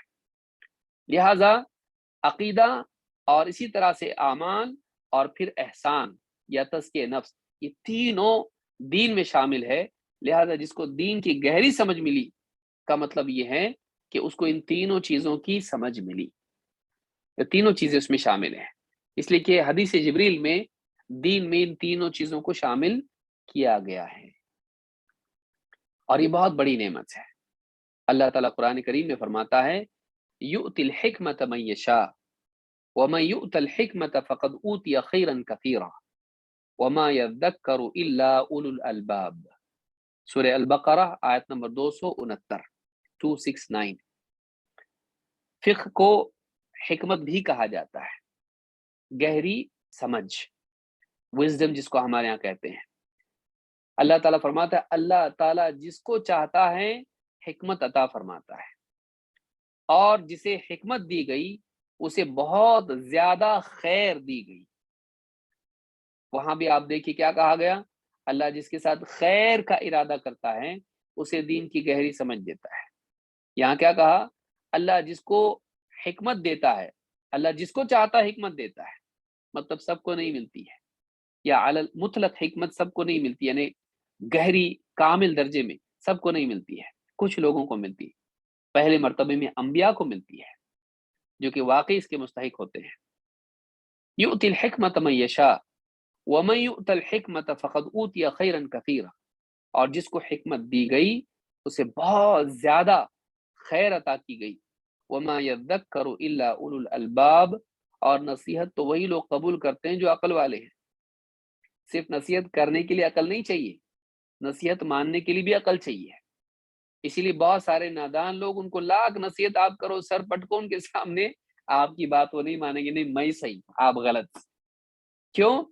اس لیے کہ اس کے پاس عقل نہیں ہے، سمجھدار وہ نہیں ہے. سمجھدار آدمی ہمیشہ اندیشوں میں جیتا ہے کہ کہیں میں غلط تو نہیں کر رہا ہوں، اس لیے وہ سمجھانے والے کی بات کو سمجھنے کی کوشش کرتا ہے، معتبر نصیحت کرنے والے کی بات کو اس پر دھیان دیتا ہے. یہ نہیں کہ وہ آنکھ بند کر کے اپنی رفتار سے گاڑی چلاتا جائے، ایسا نہیں کرتا ہو. وہ ہمیشہ نصیحت کرنے والوں کی نصیحت کو مانتا ہے. یہ سمجھداری ہوتی ہے. تو عقل والا وہ ہوتا ہے جو نصیحت مانتا ہے. ہمارے یہاں پر جو صرف نصیحت کرنے والا اس کو عقل مند سمجھتے ہیں ہم لوگ. کیا تقریر ہے، کیا نصیحت ہے، کیا خطبہ ہے، اچھی بات ہے، لیکن واقعی عقل مند آدمی کے مزاج میں یہ بات ہوتی ہے کہ وہ نصیحت مانتا ہے، وہ نصیحت کو ماننے والا ہوتا ہے. تو یہاں پر آپ دیکھیں گے کہ اللہ تعالیٰ نے فرمایا کہ جس کو حکمت دی گئی اسے خیر کثیر دی گئی. حکمت کہتے ہیں سوجھ بوجھ کو، اور حکمت کے معنی ہے کسی چیز کو اس کی مناسب لائق جگہ پر رکھنا. وضع الشیء فی موضعہ اللائق بہ، کہ کسی چیز کو اس کی مناسب جگہ پر رکھنا، اس کو حکمت کہتے ہیں. محمد ابن کعب القرظی رحمہ اللہ کہتے ہیں اذا اراد اللہ بعبد خیرا فقہہ فی الدین. اللہ تعالی جب کسی بندے کے ساتھ خیر کا ارادہ کرتا ہے اسے دین کی گہری سمجھ عطا کرتا ہے، دین میں فقہ عطا فرماتا ہے. وزہدہ فی الدنیا، اور دنیا میں اس کے لیے زہد اس کو عطا کرتا ہے، یعنی دنیا سے اس کے دل کو پھیکا کر دیتا ہے، دنیا سے اس کے دل کو کھٹا کر دیتا ہے، دنیا میں اس کا دل بیزار کر دیتا ہے، دنیا سے اس کا دل لگنے نہیں دیتا. وزہدہ فی الدنیا وبصرہ عیبہ، اور اس کو اپنا عیب دکھا دیتا ہے، اس کو اپنا عیب دکھا دیتا ہے. ساری دنیا بھر کے عیب دیکھنا یہ عقل مندی نہیں ہے. واقعی بینائی یہ ہے کہ انسان کو اپنے عیوب دکھائی دے. تو دنیا سے اس کا دل توڑ دیتا ہے، کاٹ دیتا ہے. دنیا پرست وہ نہیں ہوتا ہے، مال دولت عہدہ شہرت یہ چیزیں جو ہے اس کے چکر میں وہ نہیں پڑتا، تھوڑے میں چلا لیتا ہے. بقدر حاجت بقدر ضرورت وہ لے لیتا ہے دنیا سے، دنیا کا دیوانہ نہیں ہوتا. وزہدہ فی الدنیا وبصرہ عیبہ، اور اس کو اس کا عیب دکھا دیتا ہے.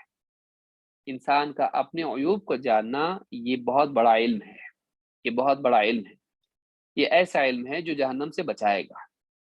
فمن اوتی ھذا فقد اوتی خیر الدنیا والآخرہ. جس کو یہ چیز عطا کی گئی، دین کی گہری سمجھ، دنیا میں زہد، اور اپنے عیوب کی معرفت، جس کو یہ تین چیزیں دی گئیں، فقد اوتی خیر الدنیا والآخرہ، اس کو دنیا اور آخرت کی خیر دے دی گئی، دنیا اور آخرت کی خیر دے دی گئی. مصنف ابن ابی شیبہ میں روایت موجود ہے، اور روایت نمبر 31049، 31049، اتنی زیادہ روایتیں اس میں ہیں. تو یہ جو کتاب، یہ جو روایت ہے، اس سے بات معلوم ہوتی ہے کہ اللہ تعالیٰ جس بندے کے ساتھ خیر کا ارادہ کرتا ہے اسے دین میں فقہ عطا فرماتا ہے. لیکن صرف اتنا ہی نہیں کہ وہ بہت زیادہ سمارٹ ہوتا ہے. سمارٹ واقعی وہ ہے کہ جس کو اپنے عیوب دکھائی دینا کہ دنیا بھر کے عیوب. بہت سارے لوگ سمارٹ ہوتے ہیں لیکن ان کی سمارٹنس کتنی ہوتی ہے، اس میں یہ غلطی، اس میں یہ غلطی، اس میں یہ غلطی. اپنی غلطی دیکھنا واقعی سمارٹ ہے.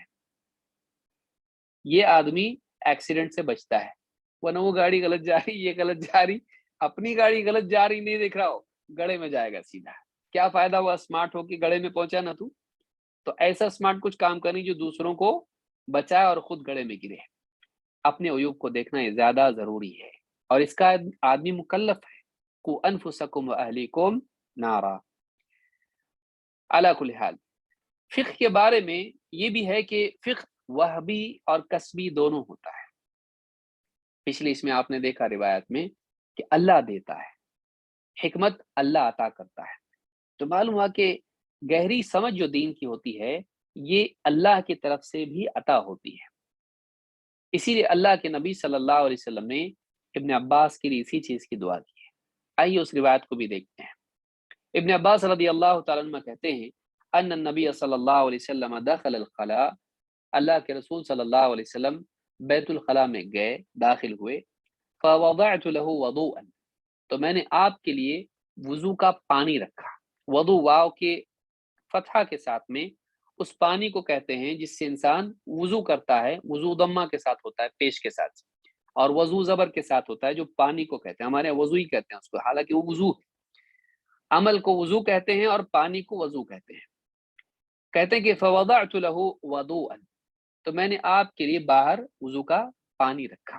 آپ بیت الخلاء میں گئے، باہر پانی رکھا، کیوں؟ آپ آئیں گے تو وضو کریں گے، کیونکہ آپ کا معمول تھا۔ قال ومن من وضع هذا، آپ جب باہر آئے تو آپ نے پوچھا کون رکھا یہ؟ فاخبر، آپ کو بتایا گیا۔ مسند احمد کی روایت میں ہے فقالت میمونۃ یا رسول اللہ وضع لك هذا عبد اللہ ابن عباس، حضرت میمونہ رضی اللہ تعالی نے کہا کہ اے اللہ کے رسول، یہ آپ کے لیے عبداللہ ابن عباس نے رکھا ہے۔ آپ نے فرمایا فقال اللہم فقہ فی الدین، آپ نے فوراً دعا دی اے اللہ اس بچے کو دین کی گہری سمجھ عطا فرما۔ مسند احمد کی روایت میں زیادہ ہے وعلمہ التأویل، اور اسے قرآن کی تفسیر کا علم دے۔ اللہم فقہ فی الدین وعلمہ التأویل، اے اللہ اس کو دین کی گہری سمجھ دے اور قرآن کی تفسیر کا علم دے۔ اب دیکھیں ابن عباس، یعنی یہ دعا خود اللہ کے رسول صلی اللہ علیہ وسلم کے معجزات میں سے کہا جا سکتا ہے کہ آپ نے جو دعا ان کے لیے دی واقعی اس پر وہ کھرے اترے۔ ابن عباس رضی اللہ تعالیٰ عنہ امت کے فقہاء میں سے ہیں، اور تفسیر میں ان کا مقام سب کو معلوم ہے۔ تو یہ اعتبار، دونوں اعتبار سے آپ دیکھیے کہ تفقہ اور تفسیر، یہ دونوں چیزوں میں ان کا ایک اپنا مقام ہے۔ صحابہ میں خاص لوگوں میں ان کا شمار ہے، خاص لوگوں میں ان کا شمار ہے۔ تو امام البخاری نے کتاب الوضو میں روایت نمبر 143 اور امام مسلم نے فضائل الصحابہ میں اس کو روایت کیا ہے حدیث نمبر 2477 پر، اور مسند احمد میں یہ روایت موجود ہے۔ الصحیحہ میں شیخ الالبانی نے 2589 پر 2589 پر اس حدیث کو صحیح کہا ہے، یعنی مسند احمد کی طریق کے ساتھ یہ روایت صحیح ہے۔ تو اس حدیث سے بات معلوم ہوتی ہے کہ اللہ کے نبی صلی اللہ علیہ وسلم نے دعا دی ایک بچے کو دین کی گہری سمجھ کی۔ اس حدیث میں کئی باتیں ہیں، لیکن اس میں بنیادی بات یہ ہے کہ اللہ کے نبی صلی اللہ علیہ وسلم آپ کی جو خدمت کرتا تھا آپ اس کو دعا بھی دیتے تھے اور آپ دھیان دیتے تھے۔ آپ نے کون رکھا یہ؟ آج ہمارا حال دیکھیے، کوئی اگر ہماری خدمت کرے تو ہم اس کو اپنا حق سمجھتے ہیں، حق سمجھتے ہیں تو کرنا ہی چاہیے؟ نہیں، آپ صلی اللہ علیہ وسلم پوچھا کون رکھا ہے، آپ دھیان دیتے تھے۔ یعنی کسی انسان کی کوئی بھی تھوڑی سی خدمت ہو، کوئی کام ہو، کوئی دین کی خدمت ہو، یا آپ کے کوئی کام کر دیا کسی نے، قدردانی ہونا چاہیے۔ اللہ کے رسول صلی اللہ علیہ وسلم آپ کی خدمت کرنے والے یا دین کی خدمت کرنے والے کی قدر کرتے تھے۔ تو آپ نے پوچھا کون رکھا ہے، آپ کو بتایا گیا، تو آپ نے پھر دعا دی ان کو، اور دعا میں آپ دیکھیے کیا، اللہ اس کو مال دے، اس کو عہدہ دے۔ آپ نے بہت پیاری دعا دی جو علماء نے کہا کہ ابن عباس کے حال کے موافق تھی، کہ آپ نے دیکھا کتنا سمجھدار بچہ ہی، اس نے سوچا کہ میں بیت الخلاء میں گیا ہوں، حاجت سے فارغ ہو کر باہر آؤں گا، ظاہر بات ہے وضو ٹوٹا، تو پہلی چیز جس کی مجھ کو ضرورت پڑے گی وہ کیا ہے؟ وضو۔ تو اس کے لیے مجھ کو ضرورت کس کی پڑے گی؟ پانی کی۔ تو اس نے ایسی جگہ رکھا کہ مجھ کو ضرورت پڑے آتے ہی وہ مل جائے۔ تو آپ نے ان کی سمجھ کو پرکھا اور دیکھا کہ بہت سمجھدار بچہ ہی ہے، اس نے ضرورت کی چیز برابر لا کے رکھ دیا، بغیر بولے کیا اس نے۔ تو آپ نے اسی کی مناسبت سے ان کو دعا دی، ان کی سمجھداری کے اعتبار سے انہوں نے ایک کام کیا جو بہت سمجھداری والا تھا، تو آپ نے دعا بھی اسی چیز کی دی۔ آپ نے کہا اللہم فقہ فی الدین، اور مزید یہ بھی دعا کی، ان کے لیے دعا دی کہ وعلمہ التأویل، ان کو قرآن کی تأویل کا علم دے۔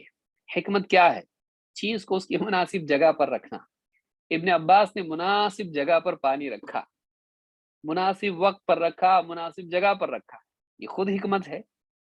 اللہ کے نبی صلی اللہ علیہ وسلم نے ان کو یہی دعا دی، اس لیے بعض روایات میں آیا اللہم علمہ الحکمہ، اللہ اس کو حکمت کا علم دے۔ تو یہ بھی لفظ بعض روایات میں آیا ہے۔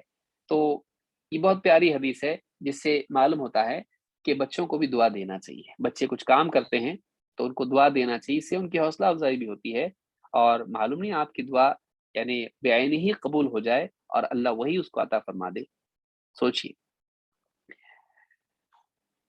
بہت سے لوگ دوسرے کے بچے کو تو دعا دیتے ہیں باہر، لیکن اپنے بچوں کو نہیں دیتے، جو دن رات ان کی خدمت کرتے ہیں ان کو بھی دینا چاہیے، اور وہ زیادہ حقدار ہے.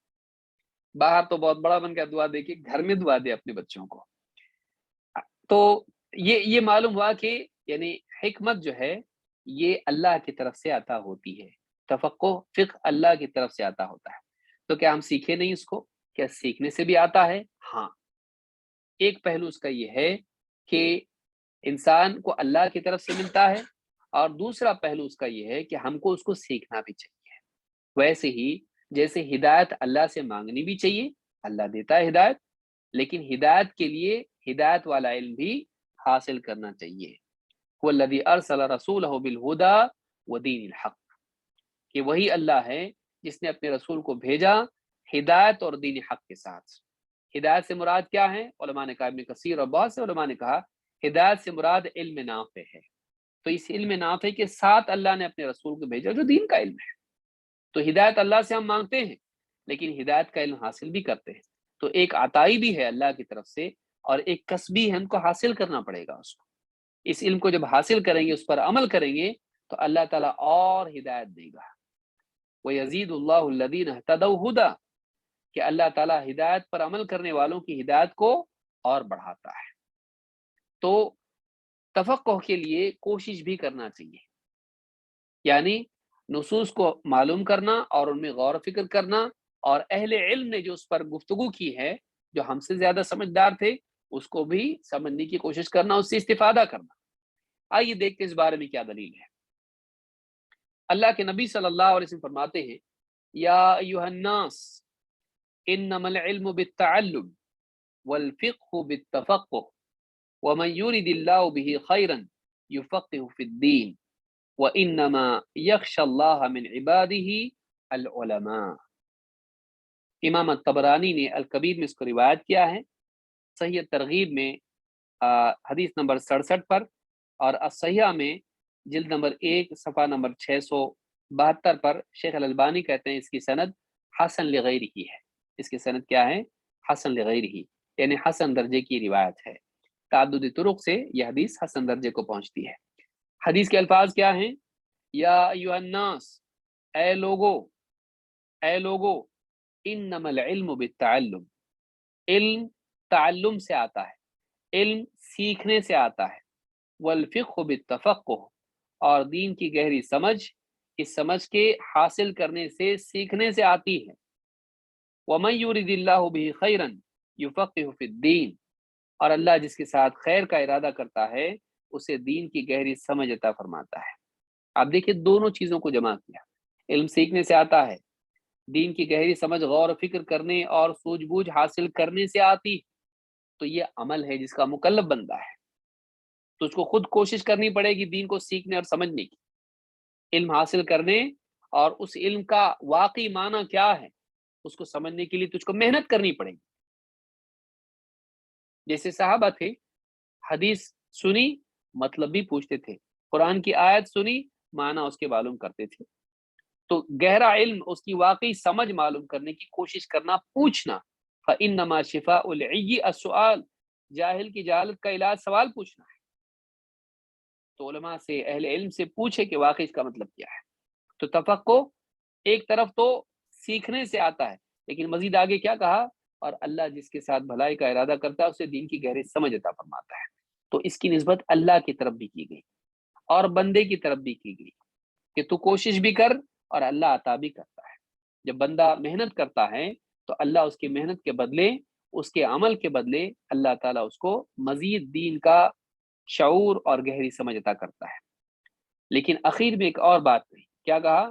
وَإِنَّمَا يَخْشَى اللَّهَ مِنْ عِبَادِهِ الْعُلَمَاء، اور اللہ سے اس کے بندوں میں وہی لوگ ڈرتے ہیں جو علم والے ہیں. اس میں علم والوں کی فضیلت بھی ہے اور علم والوں کی پہچان بھی ہے. فضیلت یہ ہے کہ اللہ کی واقعی خشیت کا حق ادا کرنے کے لیے علم ضروری، اور علم والے ہی کر پاتے ہیں. دوسری بات اس میں یہ ہے کہ واقعی علم والا وہ ہے جو اللہ سے ڈرتا. اگر اللہ سے ڈرتا نہیں ہے تو وہ معلومات اس کے پاس ہیں، ڈیٹا اس کے پاس ہے، علم اس کے پاس نہیں ہے. علم وہ ہے جو انسان کو یقین اور اس یقین کے ثمرات عطا کرے. یاد رکھیے اس کو. واقعی علم وہ ہے جو انسان کے قلب میں یقین اور اس یقین کے ثمرات پیدا کرے. جب یقین اللہ کے پکڑنے کا ہوگا، اللہ کے دیکھنے کا ہوگا، گناہوں سے بچنا بھی آئے گا اور اللہ کا خوف بھی پیدا ہوگا. تو یقین اور اس کے ثمرات جب دل میں پیدا ہوتے ہیں تو یہ واقعی انسان علم والا ہے. وَإِنَّمَا يَخْشَى اللَّهَ مِنْ عِبَادِهِ الْعُلَمَاء. تو اس حدیث سے بات معلوم ہوتی کہ علم سیکھنے سے آتا ہے، اور اسی لیے اللہ تعالیٰ نے بندوں کو اس کا مکلف کیا. اور ایک بہت عظیم الشان آیت ہے جس کے دونوں طرف سے معنی علماء نے بیان کیا، اور بہت وقت اس کو چاہیے سمجھانے کے لیے، اس کے مختلف معنی کے لیے. اختصار سے ہم اس کو دیکھیں گے. یہ سورہ توبہ کی آیت نمبر 122 ہے. سورہ توبہ آیت نمبر 122. اللہ تعالیٰ کیا فرماتا ہے؟ وَمَا كَانَ الْمُؤْمِنُونَ لِيَنْفِرُوا كَافَّةً. ایسا نہیں ہونا چاہیے کہ اہل ایمان سب کے سب نکل کھڑے ہوں اپنے علاقوں سے. اہل ایمان سب کے سب نکل کھڑے ہوں، ایسا نہیں ہونا چاہیے. فَلَوْلَا نَفَرَ مِنْ كُلِّ فِرْقَةٍ مِّنْهُمْ طَائِفَةٌ لِيَتَفَقَّهُوا فِي الدِّينِ. تو کیوں نہ ایسا کیا جائے کہ فَلَوْلَا نَفَرَ مِنْ كُلِّ فِرْقَةٍ مِّنْهُمْ طَائِفَةٌ، مسلمانوں کے ہر یعنی حصے سے، جماعت سے ایک چھوٹا سا ٹکڑا، گروہ مسلمانوں کا نکلے. فلانی قوم، فلانی بستی، فلانے علاقے والے لوگ سارے کے سارے نکل جائیں، نہیں، بلکہ ان میں سے، ان لوگوں میں سے، امت کے اس ٹکڑے میں سے بھی کچھ لوگ نکلے. فَلَوْلَا نَفَرَ مِنْ كُلِّ فِرْقَةٍ مِّنْهُمْ طَائِفَةٌ. کیوں نہ ایسا کیا جائے کہ مسلمانوں کے گروہ میں سے کچھ جماعت نکلیں، لِيَتَفَقَّهُوا فِي الدِّينِ، تاکہ وہ دین کی گہری سمجھ حاصل کریں، دین میں تفقہ حاصل کریں. وَلِيُنذِرُوا قَوْمَهُمْ إِذَا رَجَعُوا إِلَيْهِمْ لَعَلَّهُمْ يَحْذَرُونَ. اور پھر جب وہ واپس لوٹیں تو اپنی قوم کو خبردار کریں عذاب سے، اللہ کے گناہوں کے نقصانات سے اور بے دینی کی جو ہے برائیوں سے. لِيُنذِرُوا قَوْمَهُمْ إِذَا رَجَعُوا إِلَيْهِمْ، تاکہ اپنی قوم کے پاس جب وہ لوٹیں تو انہیں خبردار کریں. لَعَلَّهُمْ يَحْذَرُونَ، تاکہ وہ بھی احتیاط کرنے والے بنے، بچنے والے بنے. سورہ توبہ آیت نمبر 22. اس میں یعنی کئی طرح سے اس کی تفسیر کی جا سکتی ہے، 2-3 طرح سے اس کے معنی لیے جا سکتے ہیں. اور یہ قرآن کی عظمت ہے کہ اس میں کئی معنی ہوتے ہیں اور دونوں طرح سے وہ ٹھیک ہے. جیسے یہاں پر نکلنے سے مراد کہاں نکلنا ہے؟ علم حاصل کرنے کے لیے یا جنگ پر؟ اور نکلنے سے مراد نبی صلی اللہ علیہ وسلم کے ساتھ نکلنا ہے یا نبی صلی اللہ علیہ وسلم کو چھوڑ کر خود جانا ہے کسی جنگ میں؟ تو یہاں پر جو ہے کئی معنی کے امکانات اور پاسبلٹیز ہیں، اور علماء نے ان سب کو تسلیم کیا ہے. اس تعلق سے ابن الجوزی رحمۃ اللہ علیہ فرماتے ہیں واختلف المفسرون فی المراد بهذا النفیر علی قولین. مفسرین نے اس نکلنے کے تعلق سے کہ نکل جائیں مسلمان اپنی بستیوں سے، اور سب کے سب نہیں نکلنا چاہیے، تھوڑے لوگ اس میں سے نکلنا چاہیے، تو کہا کہ اس نفیر کے اعتبار سے مفسرین نے 2 باتیں کہی ہیں. ان کا اختلاف 2 جوابوں پر مبنی ہے، 2 اقوال پر مبنی ہے. احدہما انہ النفیر الی العدو. پہلا معنی یہ ہے کہ اس سے مراد دشمن کی طرف جنگ کے لیے نکلنا ہے، جہاد کے لیے، جنگ کے لیے دشمن کی طرف رخ کر کے مسلمان نکلیں. فالمعنی ما کان لهم ان ينفروا باجمعهم. تو اس اعتبار سے معنی یہ ہوئے کہ مسلمانوں کے لیے مناسب نہیں ہے کہ سارے کے سارے مسلمان اپنی بستیاں چھوڑ کے جنگ کے لیے نکل جائیں، بل تنفر طائفۃ وتبقى مع النبی صلی اللہ علیہ وسلم طائفہ. بلکہ طریقہ یہ ہونا چاہیے کہ جنگ کے لیے جو آپ صلی اللہ علیہ وسلم جماعتوں کو بھیجا کرتے تھے، ان میں سے کچھ لوگ جنگ میں جائیں اور کچھ لوگ اللہ کے نبی صلی اللہ علیہ وسلم کے ساتھ رکے رہیں. کچھ لوگ سریہ میں جائیں اور کچھ لوگ اللہ کے نبی صلی اللہ علیہ وسلم کے ساتھ بستی ہی میں رہیں، جائیں نہیں.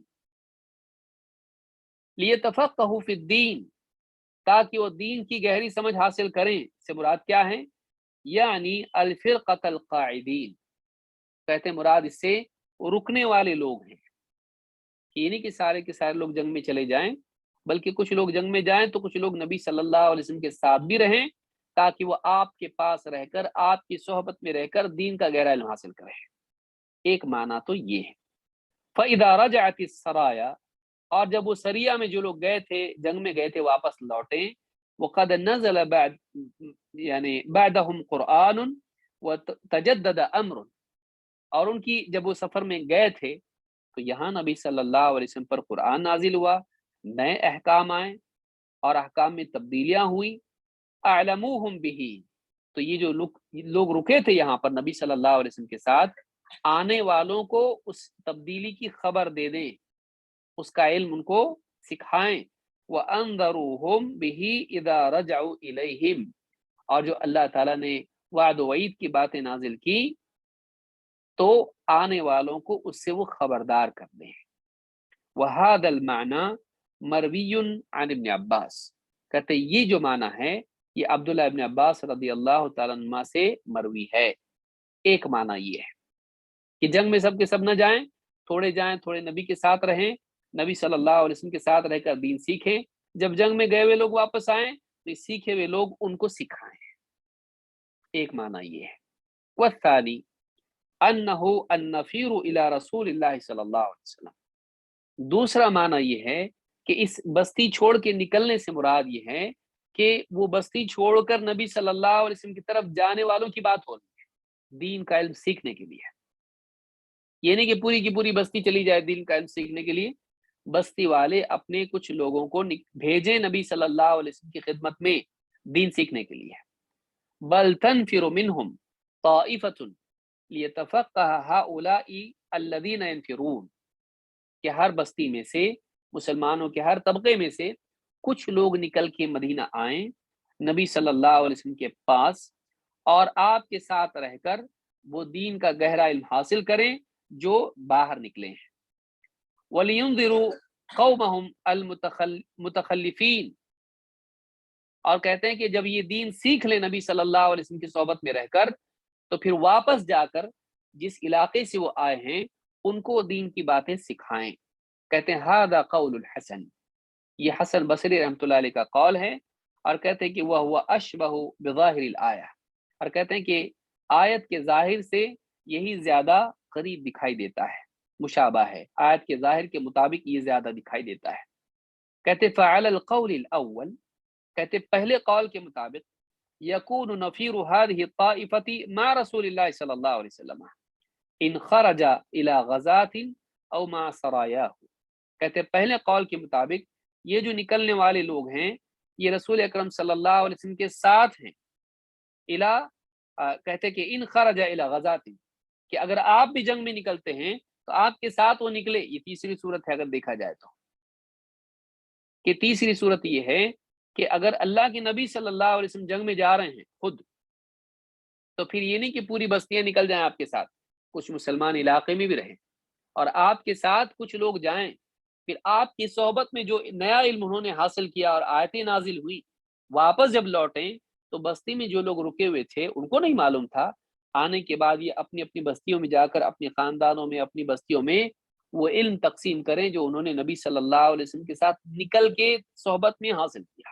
یہ تیسری صورت اگر غور کیا جائے تو، کہتے ہیں کہ ان خرج الى غزات او مع سرایاه.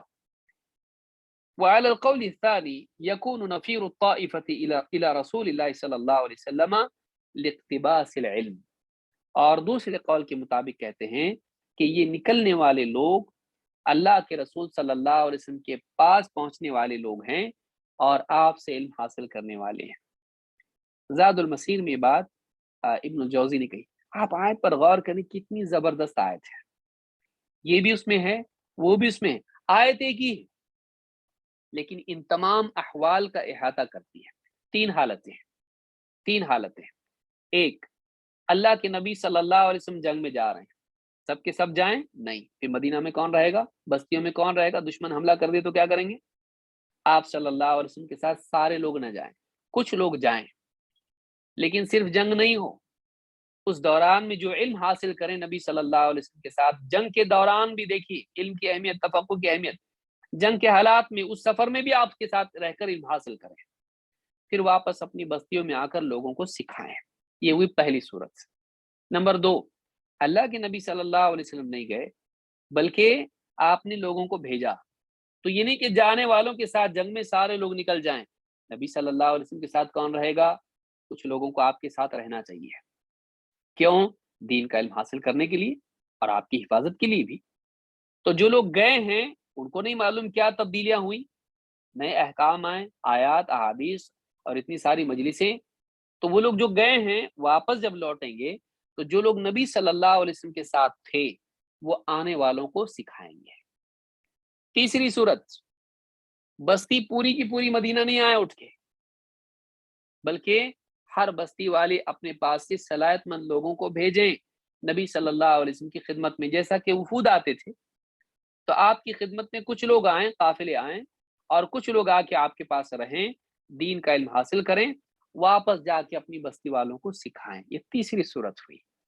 اس ایک آیت میں آپ دیکھیے کہ ضمیروں میں اللہ نے اس کو مبہم رکھا، نام لے کے نہیں بتایا کون نکل رہا ہے، کس کے ساتھ نکل رہا ہے، اور اللہ تعالیٰ نے ان تمام صورتوں کو اس میں شامل کر دیا۔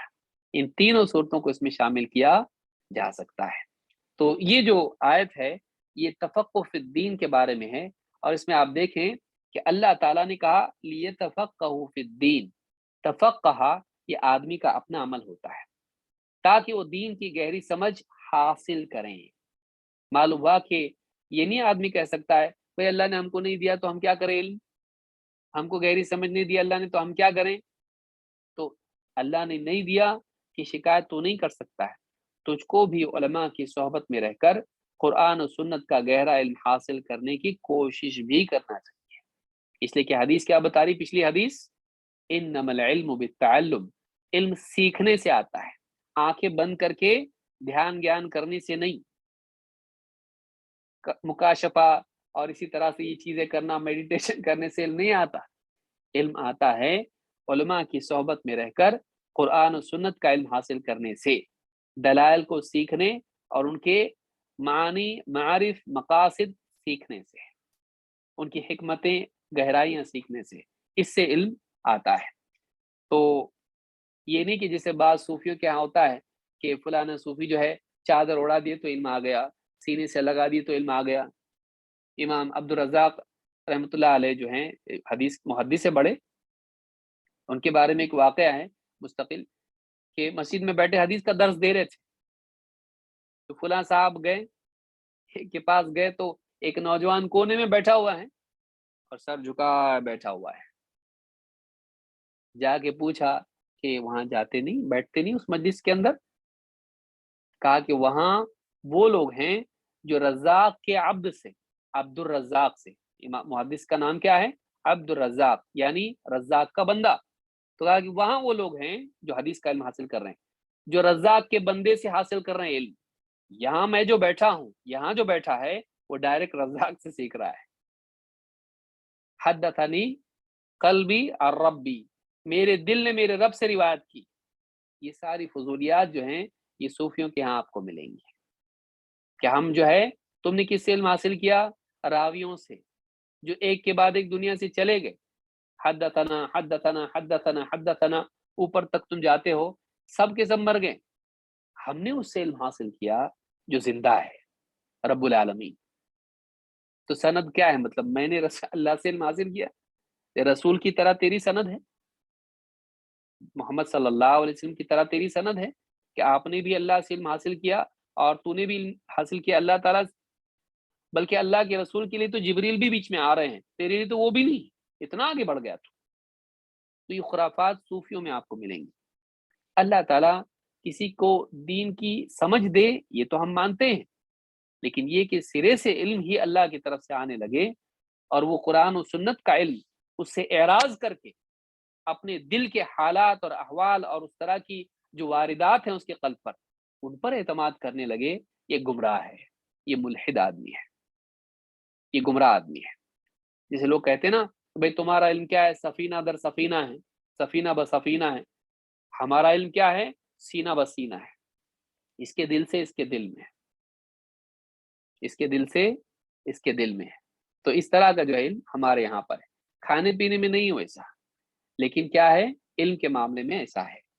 تو یہ صوفیوں کے یہاں پہ گمراہیاں آئیں، اور اس وجہ سے انہوں نے حدیث کے علم سے بیزاری کا اظہار کیا۔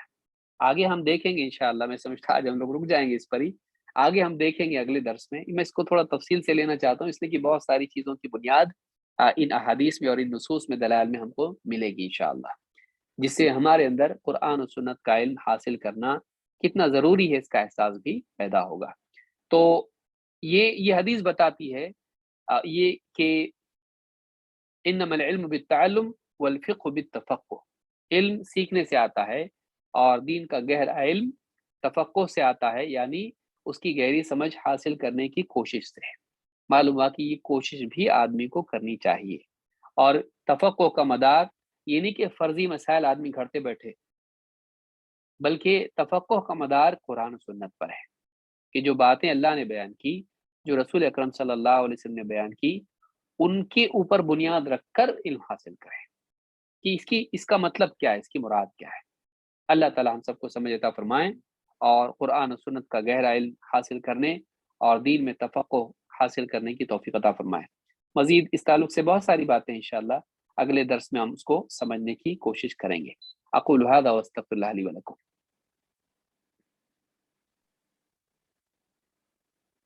جزاکم اللہ خیر الجزا۔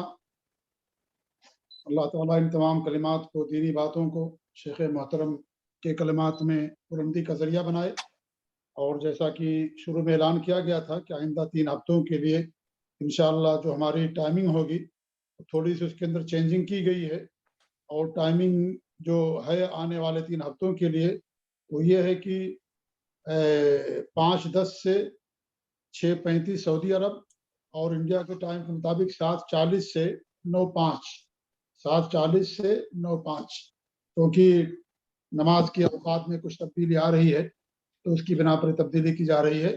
اللہ تعالی ہم سب لوگوں کو کتاب اللہ اور سنت رسول کا علم حاصل کرنے اور اس میں سمجھ کی توفیق دے۔ فقہ بہت ضروری ہے، اور فقہ کی بڑی اہمیت ہے، اور فقہ کیا ہے یہ آپ نے تفصیل سے شیخ محترم سے جانا، اور بھی بہت سارے مسائل اس سے متعلق ہیں، انشاءاللہ آنے والے دروس میں شیخ آپ کے سامنے بیان کریں گے۔ اللہ تعالی ہم سب کو صحیح سمجھ دے، آمین رب العالمین۔ اسی پر مجلس کے اختتام کا اعلان کیا جاتا ہے۔ یہاں بھی کچھ دیر میں اذان ہونے والی ہے سعودی عرب کے اندر مغرب کی۔ اللہ رب العالمین آپ سب لوگوں کی حفاظت فرمائے، اور کتاب اللہ اور سنت رسول کا علم اور اس کے اندر فقہ اور سمجھ کی توفیق دے، آمین۔ والسلام علیکم ورحمۃ اللہ وبرکاتہ۔